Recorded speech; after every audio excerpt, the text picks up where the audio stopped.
শিরোনামে যেমনটি শুনছিলেন, টেকসই উন্নয়নে পদক্ষেপ নিতে অন্তর্বর্তী সরকারও ব্যর্থ।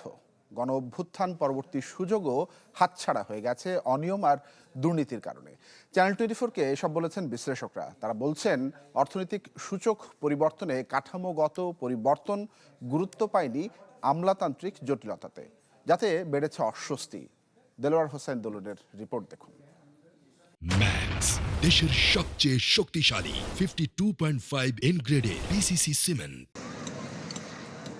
জিয়া উদ্যান ঘিরে লাকির জীবন ১৬ বছরের ব্যবসা। আগে উদ্যানের ভেতরে বসলেও এখন ফুটপাতে। জানালেন, চাঁদার পরিমাণ বাড়লেও কমেছে বিক্রি। বেশি টাকা খরচ হয়েছে রাস্তায়, কিন্তু তারপর আমরা 5 টাকা নিয়ে ঘরে ঢুকতে পারছি।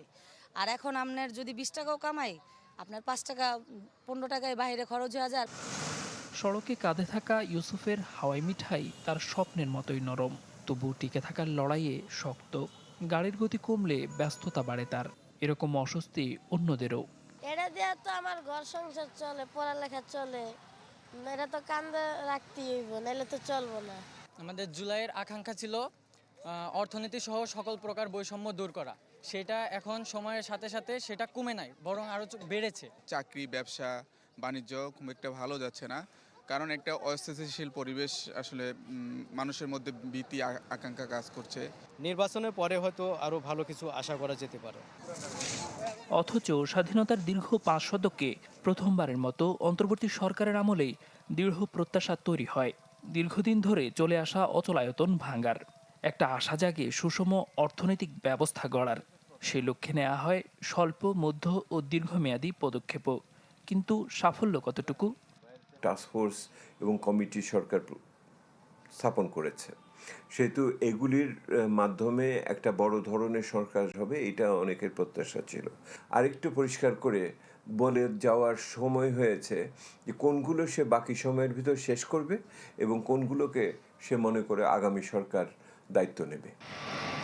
তথ্য বলছে, সমতা ও টেকসই উন্নয়নের জন্য অর্থনৈতিক কৌশল তৈরির বিষয়টা আলোচিত হলেও কার্যকর পদক্ষেপ নেয়ার ক্ষেত্রে উঠে আসে সরকারের দুর্বলতা বা অনাগ্রহ। অর্থনৈতিক সূচক পরিবর্তনে কাঠামোগত পরিবর্তনের গুরুত্ব পায়নি আমলাতান্ত্রিক জটিলতায়। শৃঙ্খলার ক্ষেত্রে এই গবেষকের মতে, গণঅভ্যুত্থান পরবর্তী সুযোগও এরই মধ্যে হয়েছে হাতছাড়া। আমাদের দেশের শ্রমজীবী মানুষ, কৃষক, তারা যে মাথার ঘাম পায়ে ফেলে যে পরিশ্রম করছে, এবং তারা অনেকেই যারা ধরেন বিদেশে যাচ্ছে, সেখান থেকে যে রেমিটেন্স পাঠাচ্ছে, সেই রেমিটেন্সগুলো এখানে লুটপাট হয়ে যাচ্ছে।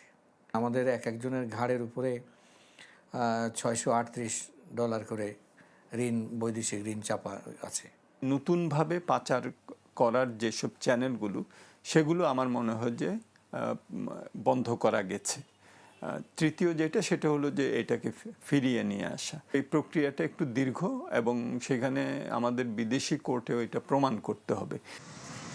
রাজনৈতিক নানা অনিশ্চয়তায় ক্ষমতার পালাবদল হয় বারবার, আসে যায় বিজয় দিবসের মতো উদযাপন। কিন্তু সুশাসনের অভাবে অর্থনৈতিক কর্মকাণ্ডে ভর করে বিশৃঙ্খলা, যাতে চাপা পড়ে সাধারণ মানুষের ব্যয় ব্যবস্থাপনায়। 24-এর গণঅভ্যুত্থান পরবর্তী অর্থনৈতিক মুক্তির ক্ষেত্রে জনমনে যে আকাঙ্ক্ষা তৈরি হয়েছিল, তা অনেকটা ফিকে হতে শুরু করেছে। বিশ্বব্যাংক বলছে, 1/3 মানুষ রয়েছেন দারিদ্রতার উচ্চ ঝুঁকিতে। দেলোয়ার হোসেন দোলন, চ্যানেল 24, ঢাকা।